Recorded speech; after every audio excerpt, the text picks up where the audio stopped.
have quite a few people joining us, and we've got a lot to talk about. So, welcome back to another talk based event. I'm Valentina, your host, and I'm really excited to be here with you. So, today we're going to be diving into one of my favorite topics, engagement.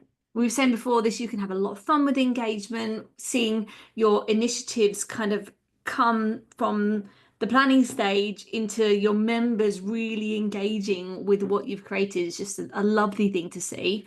But what does it look like these days for community? So what's in, what's out, what's going to be in the engagement game in 2025 and beyond is what we're talking about today.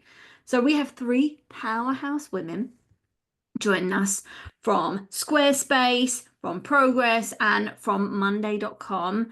Ladies, Sarah, Nicole, Jasmine, welcome. How are you today? Great. Thanks for having us. I'm very excited. I like being here and seeing all the wonderful faces, the people who have their cameras off, the little icons for the people who have them off. Like, it's always fun to see what people have going on. Yeah, also very excited, and thank you all for joining us. Perfect. I'm actually going to put us onto this multi-speaker view so we can see each other. Hopefully you can see, our panelists can see each other at the top of the screen there. Okay, I would love to jump in and do some introductions. I would love it for you all to do a quick introductions about yourselves and your community. So Sarah, why don't you go first? Yeah, I'd love to. So hi, my name is Sarah. My pronouns are she, her, hers. I am based in New York City. I live in Williamsburg, work in the West Village. I work at Squarespace, where I'm the team lead for our channel partner program, which basically means I support people who build Squarespace websites for clients. So you think freelancers, web developers, web designers, they get a client, their client needs a website, they decide to put it on Squarespace, and then they can join our community. My background is in computer science, so I've kind of found a sweet spot, really building relationships between our product and engineering teams and our community. And yeah, started as the person who moderated our forum, moved more into rolling out betas and early accesses with our product teams, and now oversee our community team. So yeah. And then as far as platform, because I know that was something, Valentina, you wanted us to cover, our Squarespace Circle is the name of our community. The Circle forum is hosted on a platform called Envision, which we really enjoyed using. And then otherwise we use Ring Central for events and then do a lot of stuff in person and over email. So you don't do much then, just a few things within the community space. Thank you so much for being here. Nicole, you're up next. All right, absolutely. My name is Nicole Goldstein, and I'm with the Progress community. I am a single person supporting a 16 product community. So I really liaison with the members to keep them engaged, and I liaison with the business to help make sure the business is putting out content that the community wants to consume. I actually started my life as an illustrator. My degree is in animation and illustration. So our community actually has a persona with these two little robots that I illustrate like for every post that I make. There's little robot illustrations. All our swag is based off of that. So I'm really happy because the Progress has a little sub brand that's me. I even have socks with my illustrations on them, so it makes me super happy. But thank you for having me today. I'm excited to be here. Thank you. Oh, that's so cool. I love having things with your own kind of work on them, whether it's a logo for yours, it's an illustration or something that means that you can wear that you're like, yeah, like I did that. I love that. Okay, and lastly, Jasmine, go for it. Hi, everyone. Nicole, that is so cute. I'm obsessed with that idea. I am the Community Programs Manager with Monday.com. In my role, I oversee a series of virtual communities across the world, mostly focusing on regional access, language-based access, and then specific product access as well. And then additionally, I also run our ambassadors program here at Monday.com.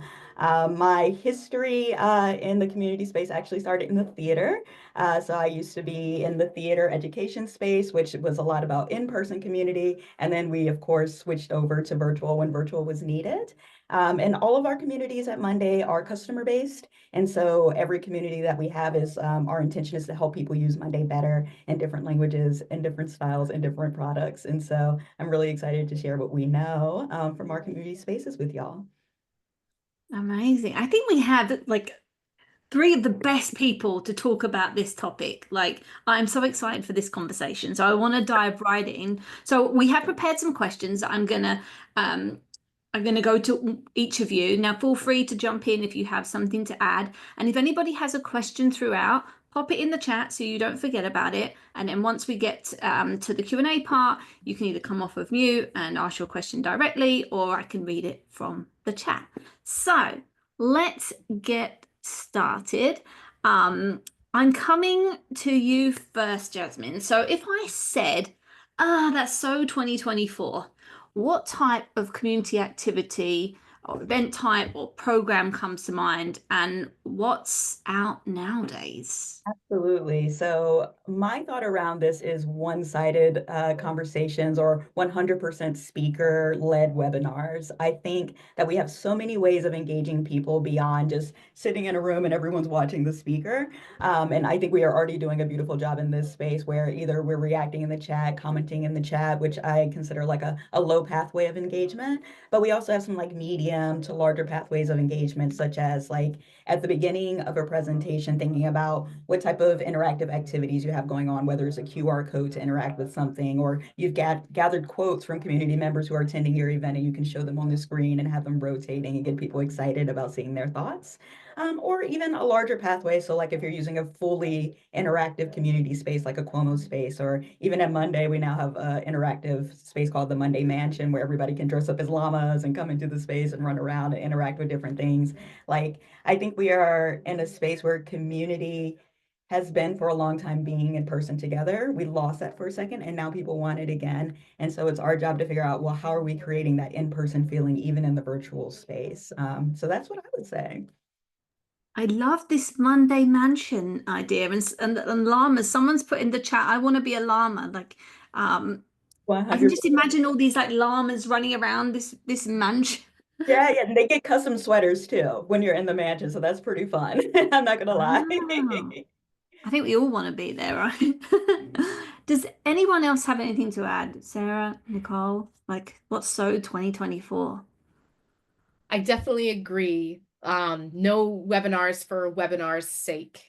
So, we were really trying to put out a lot of content for the business, but it was content that we thought that people wanted and not necessarily the content that they definitely wanted. So we saw, some really low engagement numbers, and people weren't looking at posts, they weren't clicking in, they weren't registering. So now, like I've really started to dig deeper into the community and actually tag individuals and say like, what would you like to see, in these sessions? And they've come back with some great ideas. They've actually even come back and said, let's take it a step further. We'd love to talk about events. We'd love to hold a virtual half-day event if the content was right. So I have people on LinkedIn and on my community like asking me like, let's have a brainstorming session together to help you create this event that we would love to be a part of. So definitely really, really, really love that from my members. And as somebody who comes from an events background, I mean, I am building community, but I'm an events manager by nature, I guess is the word I'm using. Like there are so many events now, both virtual and in person. And if you're not getting the content of your events right, it it really is just another event that people are going to leave feeling uninspired by, when really you want people leaving thinking that was one of the best events I've been to, which is what I kind of call an unforgettable event. And people get this, they have this afterglow after the event where they're just beaming. Events are so powerful for community, and I know that events take a lot of work, but they can do wonders for building building more belonging within the community and really like increasing engagement. So I love that you've brought up events. I love it. And one of the things that I found really exciting about events is if anybody is a big listener of motivational speakers, like I used to be obsessed with motivational speakers. So when I design talks, like it's always really fun to see whether or not you could have like a motivational speaker flair to it. Because when I listen to these people, my adrenaline goes up. I get super excited. We don't have to talk about the crash that happens once I realize it's difficult to do all the things they're talking about doing. But like I leave on this high. And so it's kind of interesting to see whether or not we're able to kind of weave in that content to kind of jazz people. It's one thing to like intellectually stimulate people. Yes, jazz hands. Like it's another thing to like, make people leave like excited. I love jazz hands. Like this is what this just makes me excited no matter what it is about. So if we can make people excited at our events and they're all like clapping, jazz hands, anything that keeps them excited, that's what we need to do. And that's what's in 2025. I mean, it should have been in a long time ago, but things sometimes take time. Someone put in the chat that sounds like a chat GPT prompt I'll use, make it in the voice of a motivational speaker. Interesting. Okay, let's move on. So next up, Nicole, what engagement tactics that worked previously are members no longer responding to? Ooh. So it's always hard to admit this. Like, you want to be like, everything I do works, but it's a lie. It's a lie. So I'm really big on gamification. And I know a lot of out of the box gamification is really about forum activity.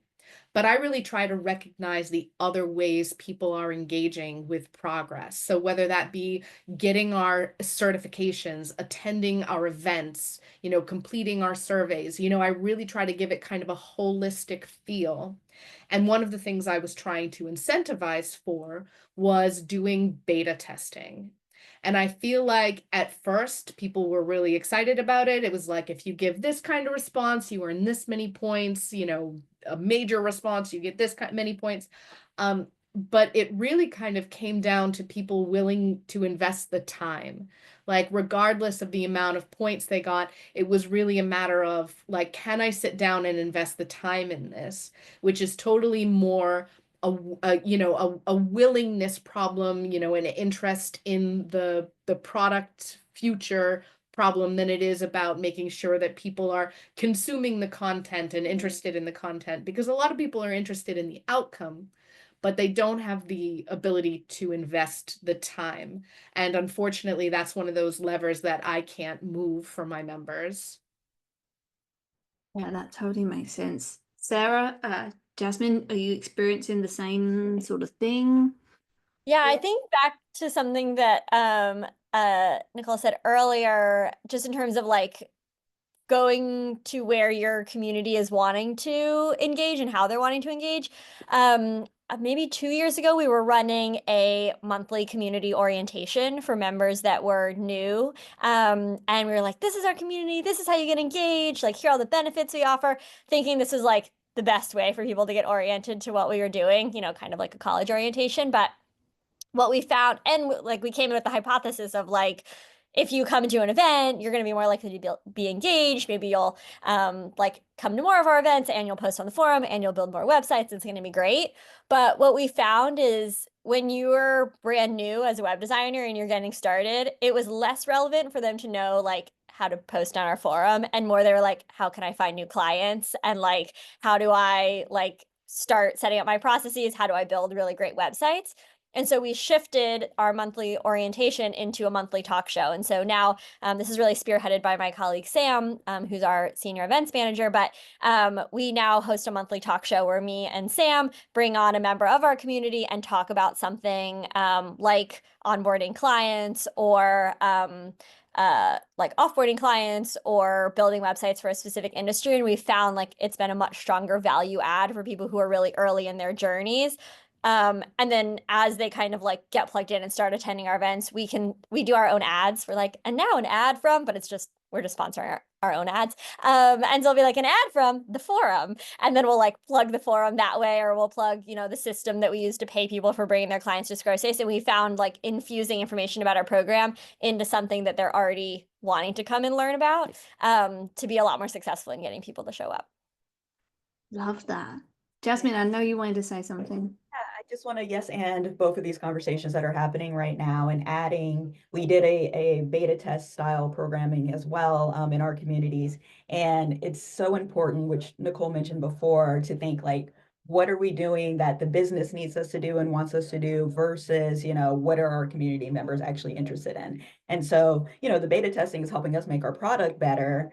But if people aren't interested in making that specific thing better, then they're not going to participate. And so, we started with the beta testing, no one was participating. And so we had to rewind and be like, okay, why aren't people participating? So then that's when we went into the full force, like, let's do polls, let's do assessments, let's do surveys. What are people actually interested in? And then we could take that back to our product team and say, okay, this is what our community actually wants to give insight on. If you want beta testing in these categories, let's do it. Otherwise, it's actually hurting our community and our brand and our relationship with them. So let's like be a little bit more strategic about how we're using these people and how we are supporting their dream of what this product can be. And so like I always recommend like get the feedback directly from your community. They want to work with you. That's why they joined your community. They want more information from you. And so it never hurts to just ask. Yeah, you always get answers that you never thought of. You think you know everything about your community until you ask them, and some of them will be very honest with you and give you answers that you maybe didn't want. But the feedback is good. Feedback, if you don't ask, you don't get, is my theory. And they can give you really great ideas that can be great initiatives that can be even more successful than previous engagement initiatives that you thought of. So take the time to get feedback from your community. All right, next question, Sarah. What's one engagement tactic you're excited to test out this year?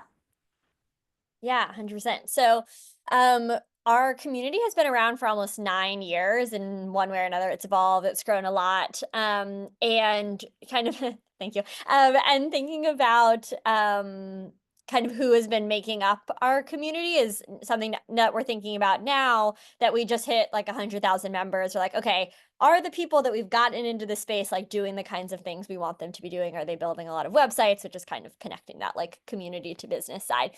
And so we have found that folks that are on teams are more likely to be successful because they already kind of like have a base. Maybe they already have some kind of like client flow that they're able to build now that they're using Squarespace. And so one thing that we're testing this year is one-on-one welcome calls with people who look like they're going to be promising community members, promising based mostly on like, are they going to build a lot of websites? And so we have like our directory of members. And so when new folks join, we're looking at their activity in their first 30 days. And if they're like getting started and building websites or being added as a contributor to websites, we can track that. And we're getting on the phone with them kind of to do what we were hoping orientation would do, but now on like more of a one-on-one level, so that folks that are seeming like they're going to be really active have a point of contact at Squarespace within us. And so far, it's been good. We're in very early days. We've done like 20 of these calls. So far, our goal is 150 this year across our 3 community team members. So we'll see how well it goes and whether the people that we're getting on the phone with are more likely to be successful, in 6 months, but we can check back in then. I like that. And you did touch on this a little bit, but Carrie's asked, how do you determine if they're promising members? I know you said you looked at the metrics. Is it just the metrics or is it other Yeah, factors? so our initial pass at pulling these folks has been based on the data that we have from them. So we just launched a new tiered point system, actually like 16 days ago. So very early days of that.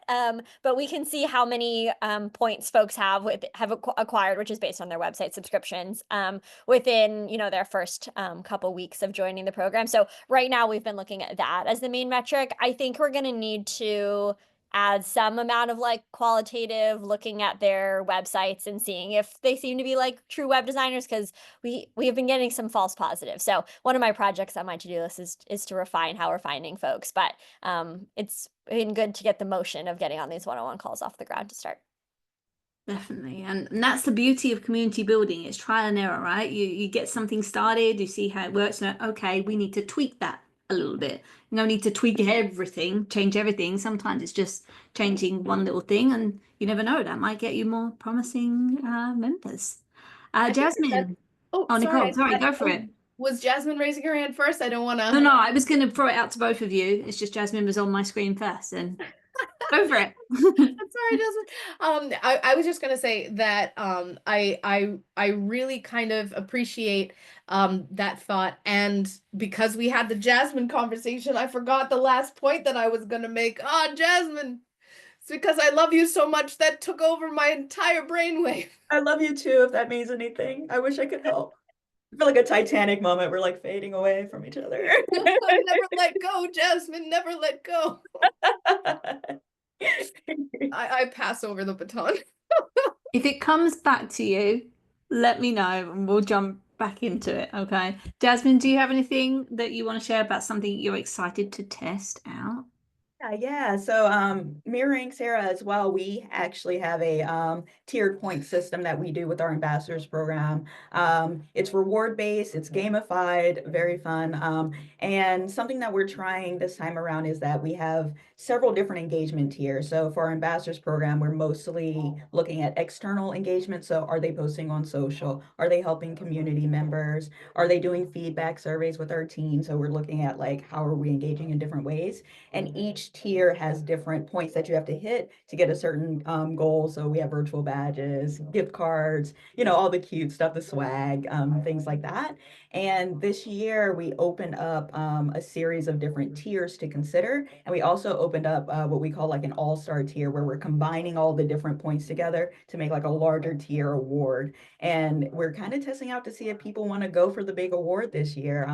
For our big reward, we're doing a trip to our big customer conference. And it's a good reminder when I'm in this community space that like people love our product. So what can we do that feels big and associated with the product? And so this is what we're aiming for. And I would say after we added that larger engagement tier, our engagement increased by 3x, which was huge. So we went from like 100 engagements a month to we're at 336 a month at this time, which is really, really exciting. And so now we know it's like, okay, people want to be closer to us, literally physically too. And so let's continue to create interactions like that. So yeah, that's all I wanted to add.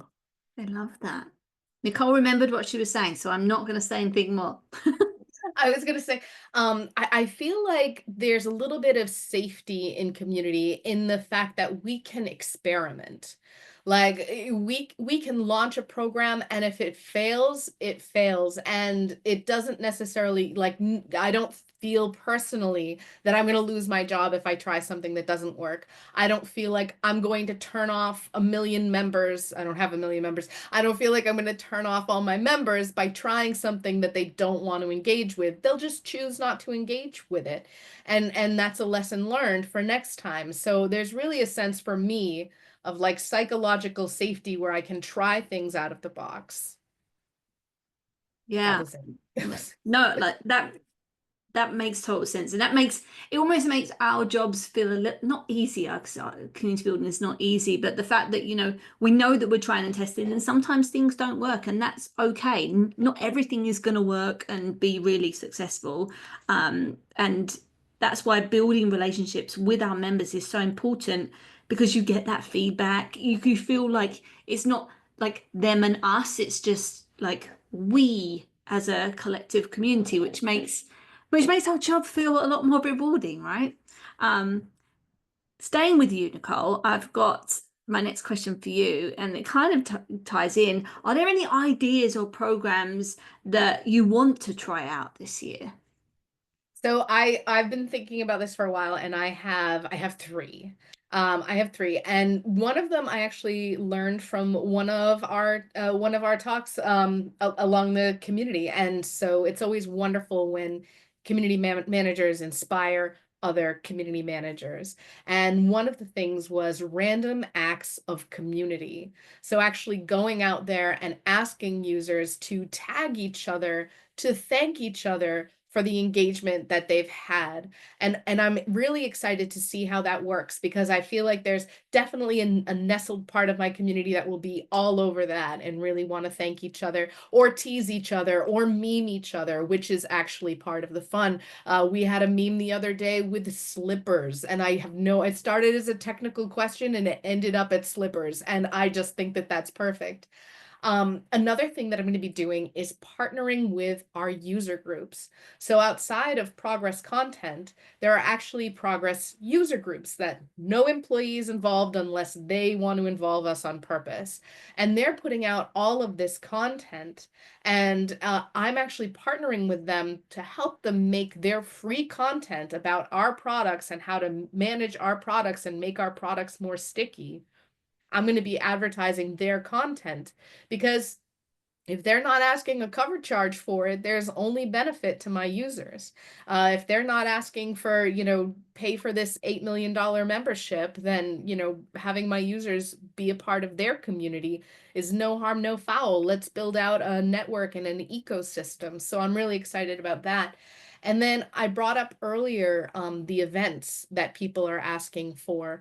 Some of our events that are already occurring in the company are things that, like, they tag community onto the end of a slide deck and says, by the way, we have a community.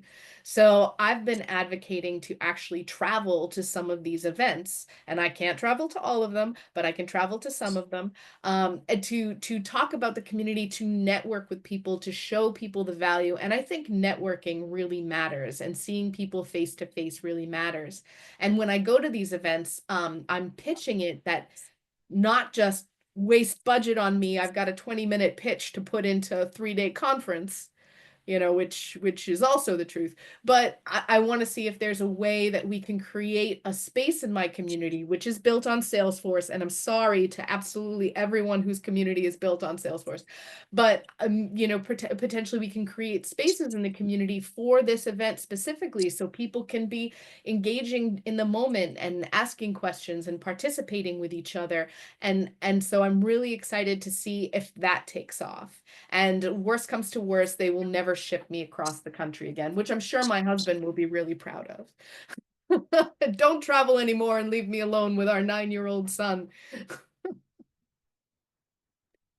Oh, there we go. I'm here. Thank you for that. No, that makes total sense. And speaking of community, did you know that TalkBase has the TalkBase Friends community? We're not going to just mention it at the end of this webinar today. I'm going to drop the link in the chat, because this is where we talk about all things community building. Clara talks a lot about what's happening at TalkBase, what's being released, and we are building the community, and we would love for you to be a part of it if you aren't already. So that's there, our friends community there, because we're all friends, even if we don't really know each other, right? Jasmine, Sarah, anything you want to try out? Any ideas or programs? Okay, I'll jump in. So returning back to our ambassadors program, this is the first year that we are trying to get the Monday team directly connected with the ambassadors, instead of the manager and community managers acting kind of like a liaison between the two teams.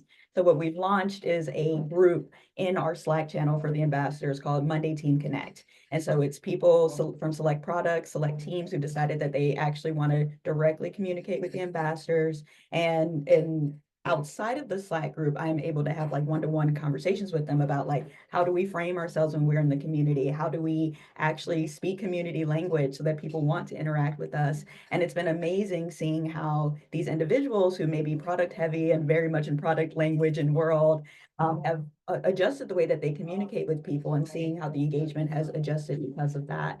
And now those people are also spreading the word about our ambassadors program within Monday. And so now we have more people who want to directly interact with the Monday team, which has made it really exciting for our ambassadors to be like, wow, I can actually talk to the person who developed Monday work management, or I can talk directly to, the person who created my forms, and talk about how they made it and see behind the scenes. And it's been really lovely to it feels like getting out of the way a little bit and letting that connection happen more organically, and to see our product become better because of it.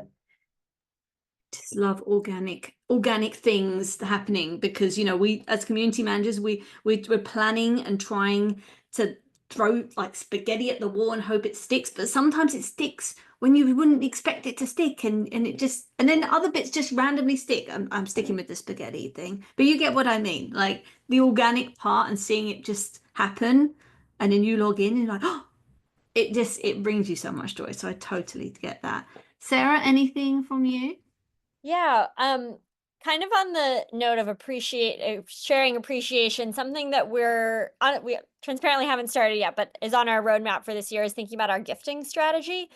We've done holiday gifting for a couple of years, where we gift our community leaders group, and other folks who are kind of like high value in our community. But I made sure that I put into our 2025 budget a monthly kind of allotment for gifts or shows of appreciation for our community. We have a lot of community members who, hit exciting milestones in their business, or, share about exciting things that have happened on LinkedIn. And I wanted us to have the kind of freedom to be able to celebrate that alongside them. So we still need to figure out exactly what that's going to look like. How are we celebrating it? What are we gifting them? That kind of thing. But it's been cool. One thing that we've done already this year is we do an annual conference in September that's called Circle Day. And we had some of our community leaders this year gather in February and do half Circle Day, halfway across the year. And they kind of had their own mini unconference together, and it was hosted in Austin, and I knew that they were going out to dinner, so we were able to send them a gift card for dinner one of the nights, just kind of a way to be like, we are so happy that you're gathering together. So it's cool to be able to have the kind of like latitude to do that, and thinking about how we can formalize that and kind of infuse Squarespace into these celebratory moments for our community. So then, I mean, ideally on the back end, they're like, wow, look what Squarespace did, everybody, on LinkedIn. And then everyone comes to Squarespace. But, sometimes you got to just do the nice thing without knowing what the return on investment will be. And what a lovely way to bring people together by giving them, something so that they have the means to come together. Because a lot of people don't go to events, specifically in-person events, because of the cost, or how far it is away. So giving something that can just help in some way is a great way to bring more people together. I love it. Okay.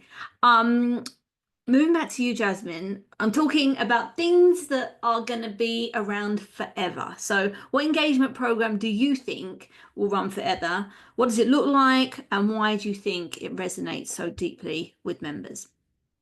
Yeah, we're kind of on the conversation right now, but I do think swag and delight is going to be around forever, and figuring out interesting ways of doing it is what's going to be the challenge of the future. We're going to hit a point where people are tired of tote bags and lanyards, and we really need to think like, how are we making this feel personal? How are we doing interesting things with this? And so, some like feedback from our event team, we did, kind of like leather tote bags, but we had a leather maker come in and print people's names on them with the Monday logo underneath. So like, how are you elevating that piece when you're doing an event or something like that?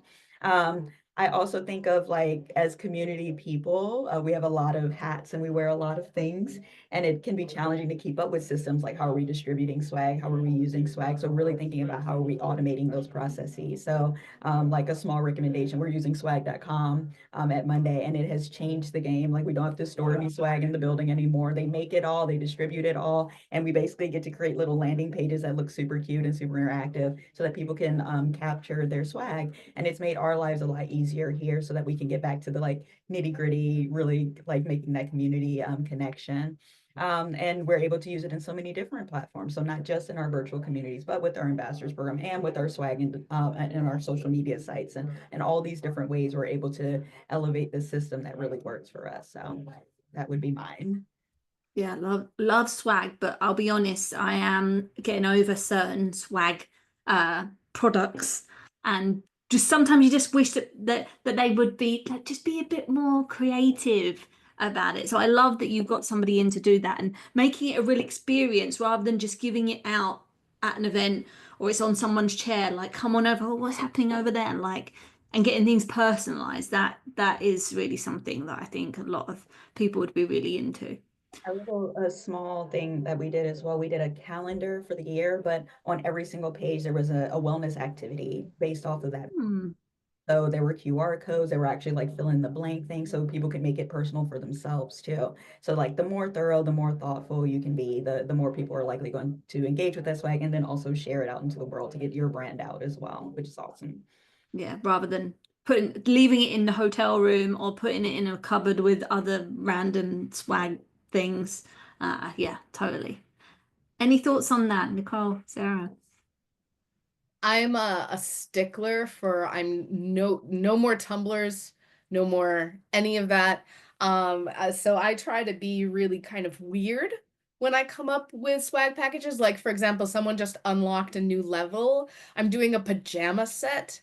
So I'm getting like, and he's a one-off person, right? So I found a vendor that does like one-off pajama pants that I could put our logo on him. And we got him individual slippers that are his size that have the logo on them, a little face mask. I got him some essential oils. So it's like a whole pajama package. We've done drones. We've done hand illustrated mouse pads where I've kind of hand illustrated a mouse pad. And then we've also, for our Progress Champions program, which is part community, part also social media advocacy for the company, I illustrated individual Pokemon cards based off of the person. So they all have like a special superpower. They all have like special attacks. They're like, water, leaf, earth, fire, like so. Those were kind of fun to do too, and I felt that was a little on the unique side. Don't use AI to auto generate images because I hate AI. You're stealing jobs from illustrators, but other than that, feel free. I love the idea of the Pokemon cards. That's so fun. And actually, Lauren's put in the chat. I like to think about eco-friendly swag. We did a cute herb seed packet box and branded it as "Let's grow new ideas together," and the community loved it. So lots of ways that you can get creative, and it will leave an impact if you give out swag that either no one else has given before, or it really like it comes across as really intentional. People will be talking about it, people will be sharing about it rather than, as you said, like a Tumblr that, I mean, how many Tumblrs has everyone got at this point? Too many. Um, and we only need one, really, one good one, and that's it. All right. Next question then. I'm going to you, Nicole, actually. Can you share an example of an engagement activity that's your go-to that you enjoy working on and members love? And what do you think made it work so well? So, I try my best to make parts of my community seem more play than they are work, just certain parts. And so we have monthly and weekly games. And so, like, this month is all about riddles. Last month was competing with me with tic-tac-toe. I won literally no games. Like, we've played chess, which again, I won literally no games. But it's a interesting way to bring people back to the community on a weekly basis. Because if they're logging in to play with me, they might tootle around and see if they can participate in other ways. Whereas if we weren't doing this, they may not log in on a Monday to beat my ass in some certain program. You know what I mean? And one of the things that I found is, as silly as it sounds, like what does a support community have to do with playing tic-tac-toe? Some of my most engaged fun club members are my most engaged community members. Like, we were having a problem from a moderation standpoint, keeping up with the questions that were being asked. So if something has 0 comments for 2 days, moderators are supposed to step in to make sure no one is yeeting into the void. But we were having trouble keeping up. And so these people decided to raise their hands to say, I don't work for Progress, but why don't I be a moderator for you? Which was excellent. And it really helped us keep up our volume. It helped it, be more conversational. It helped build peer networks so they start to recognize each other's names. And it all happened because of me failing at games with people. So, I'll take the ego hit all day long if they want to come and moderate my space. I love that. I loved games, first of all. I don't think we play enough games anymore that, like, I feel like, well, I say I don't feel like we play enough games. Like, we're so consumed in our community as community managers. Our members are so consumed in, like, trying to learn how to be better at things that we forget about having fun. And actually, Amanda said, can you share how you facilitate slash play those games and speak more to the fun club? Yeah, absolutely. So the Fun Club is a whole separate forum area in the community. And so that's the only area that really only I moderate. So that's my home and well-being space.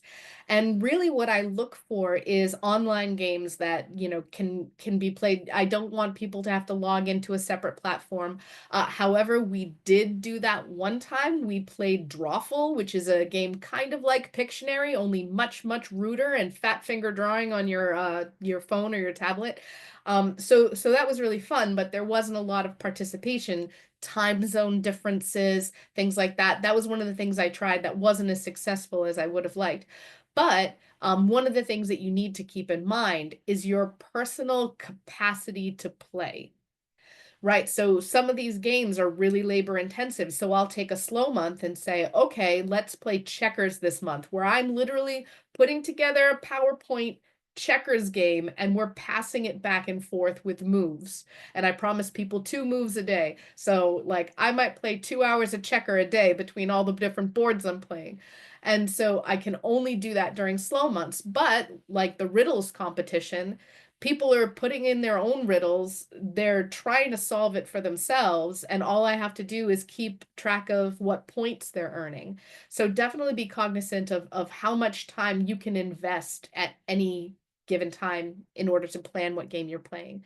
But there are online tools where you can make, word searches and crossword puzzles. But again, be aware of the language set in your community. If you run an English only space, crossword puzzles is great. If you run a global community, not so much. Word searches everyone can do, but crossword puzzles with, local phrases, local celebrities, like that's not going to carry over. So definitely keep in mind a global mind frame when you're doing this as well. I hope that helps. I mean, I think it's a great answer. Let us know if you need any more clarification on that, Amanda. Now, talking about fun and continuing the fun, I'd love to know, Sarah, are there any fun tools you love using and you think we should have on our radar? Yeah, so one that we're actually starting to use next week is Intros AI, where you can upload a list of members and then it'll pair them for one-on-one conversations. Because we just launched the new tier program that I was talking about, we found that the folks that are in the upper tier level are probably like not necessarily the kind of folks that are going to have the time to like regularly engage on our forum because they're like busy running pretty successful businesses. But we know that they really want to learn from one another. And so, yeah, we're trying out intros starting next week. We're doing like a 2-month beta. So you can opt in, you'll get paired with someone every 2 weeks, and then can set up a call with them where on the intake asking what kind of skills do you have, what kind of skills do you want to learn, and then matching people who hopefully can have something to learn from one another. Again, all with kind of the goal of being like, wow, I met all these great people through Squarespace. I should stick around on Squarespace, and I definitely shouldn't build on any other platforms. So yeah, we'll see how it works out. Love that. I just popped the link in the chat so that if anyone wants to take a look at that. But Jasmine, Nicole, any fun tools? Earlier I mentioned Cuomo Space, so if nobody has used that yet, I highly recommend it. It's basically like a 2D play space that you can set in different interactive pieces, and then you can make your own avatar that can run around the space and talk to other avatars, and then also interact with these different things. So you can make it for like an office space if you want, where you can share your screen just like Zoom. You can have a whiteboard and things, and you can work together, or you can make it like a fun space where you have like different board games and things built in, which is really fun as well. So I've actually used that at work and personally for birthday parties, and it's fun either way. So highly recommend that one. Great. Pop that one in the chat. Nicole? I run off of a $5,000 budget a year. So if the program costs any money, I simply cannot. So I just deal with Salesforce and personal muscle to pull things through. Personal muscle is probably what a lot of people are relying on. So it's great to hear that, there is like two ends of the scale. If you have a budget, then you can put it into various tools. And if you haven't, you can still make an impact. You can still have fun. I mean, it sounds like there's a lot of fun happening in the fun club. So let's all join is what I'm saying. All right. I'm just looking at the time. I think I have one more question, and then I'm going to open up um, the Q&A for anyone that has a question to ask. So, one second. There we go. Jasmine, how are you planning to integrate trends like personalization? I know we've talked about this, that we know that personalization is almost one of the keys to engagement success. AI or gamification into your engagement strategies. Yeah, absolutely. So this is actually going a little bit off of Nicole and the Fun Club. We always have a space in our communities for general connection. So of course, all of our communities are around the product, but we also want people to get to know each other. And so each week we have kind of a silly question or a fun question to give people an opportunity to get to know each other better. And we tend to assign someone in the ambassadors program to throw a question out there. So it's something different. It's coming from a different perspective, different part of the world. And it's amazing the conversations we've had from there. We've had people sharing their zodiac sign and then being like, I want to connect with you offline so we can talk about how hard it is to be a Sagittarius, you know? And then from there, we're actually creating real friendships and things like that. And what I do on my side is sometimes I keep an eye on those conversations. And so I'm able to maybe later celebrate someone for, their birthday comes up and we didn't have it in the database. So now I can send them a birthday gift. Or, it's like, oh, it's Sagittarius season. This month we're going to do a Sagittarius event and we're going to learn all about that event and that person and those people in the group. And then I also later take that information and we do an end of the year party typically. And so I'm able to go back to all of those questions and create like a trivia about all of our community members who have been interacting with all these things. And then you get to guess who's been in answering these questions. And then we use that to give out swag and things for like who's really paying attention to our community members in these general spaces, which has been really fun.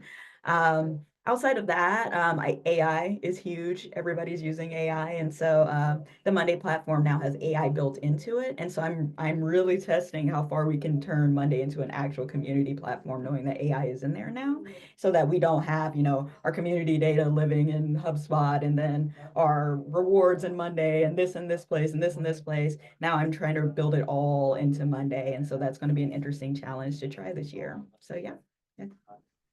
We love challenges, don't we, as community people? I think we go out and find them, and then once we are able to get over the challenge, we're like, yeah, like that bicep emoji. Like, the amount of times I use that emoji, the last week actually is worrying. But okay, I have one very quick, rapid question for you all before we move to Q&A. If you could leave one golden nugget of advice to people watching on how to perfect the art of engagement this year, what would it be? Who wants to go first? I can go first. Okay. I think my one piece of wisdom would be to focus on measuring what actually matters. I feel like with community engagement as a topic, you're like, okay, I need people active on the forum. I need people like new people joining every single week. Like I need 100 people at all of our events, all these things. And maybe those are all indicators of people like successfully engaging in your community. But I think my one thing that's like been really helpful for me in understanding like where we should invest our team time is like what is the actual outcome we want them to be driving, and is this engagement tactic that I'm creating like going to directly impact that, or is it just something I feel like I need to be measuring because I need to be measuring it? So like with Squarespace, for example, at the end of the day, we really just need them building websites, even if they're never on the forum. Like that's really great for us. Sure, indicating like there's positive indicators if they're engaging with us in a lot of our community stuff. But at the end of the day, like if the resources we're providing help them build websites, I don't really care if they watch the webinar like live or recorded, you know? So I feel like focusing on like, what do I actually need them to do? And like, how do I not get kind of like caught up in trying to drive all numbers up and just like focus on the ones that actually matter. And talking about what does matter, Kate saying, what does matter? Like at this point, is there any top metrics that matter? Yeah, I think it's like very dependent on your business or like what your community is for. So like at Squarespace, our community is for people who are building websites. So for us, it's like, are they building websites? I run a community outside of work for recent grad women, and I was like, oh my gosh, no one's engaging in our chat, but they were all getting together and hanging out one-on-one by themselves, which is like ultimately what I actually wanted. So thinking about like, why are we gathering? And then how do we measure like whether what we're trying to achieve in that gathering is actually being accomplished, rather than like getting caught up in all the metrics that maybe are the way that you are gathering, if that makes sense. That makes total sense. She said, thank you for your answer. Nicole, I golden do nugget. First, let me just add on to that. I think Mm. that one of the things to do is look at it holistically too. Mm. So, for example, we've recently seen a decline in forum posts. However, we saw an incline in users talking to users.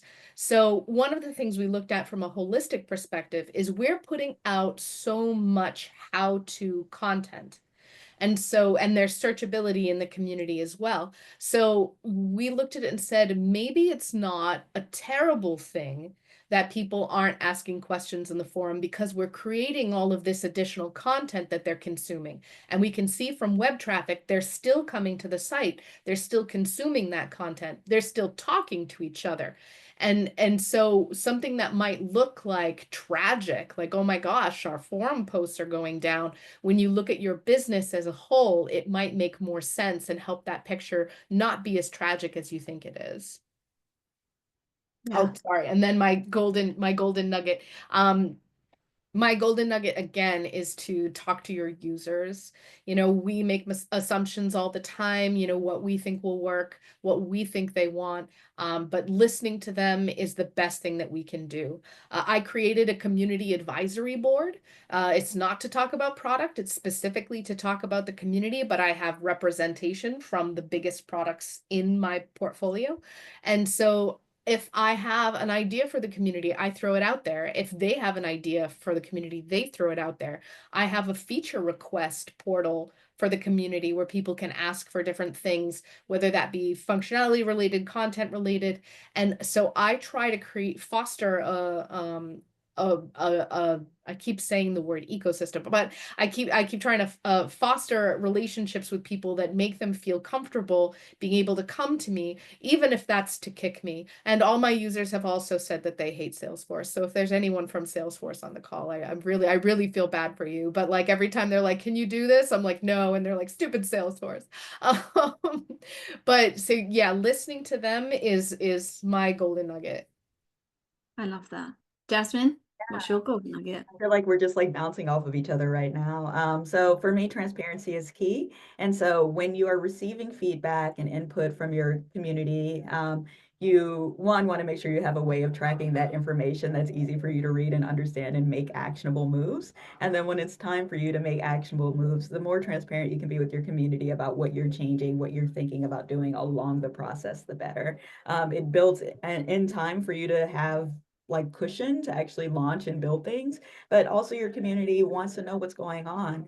And so we've learned that we have a feature release process as well. And so when people recommend things to us, we have a voting system so everybody can see who's voting for what features. And then after the features hit a certain amount, we put that into our process of like, okay, is it going to go into the roadmap right now and we're going to work on it? Is it not going to go on the roadmap and we need to communicate that? Is it somewhere in the middle? And we have a whole visual process for people to see that. And that's really changed the way that people approach Monday. We really want to make it a product that people love. And so the more transparent you can be, the better. Yeah. And Nicole just put, I give people a bucket load of points when I ship one of their features. So love that. Okay, we've got a few more minutes, but there's been some questions that have come in. So I want to quickly go through those.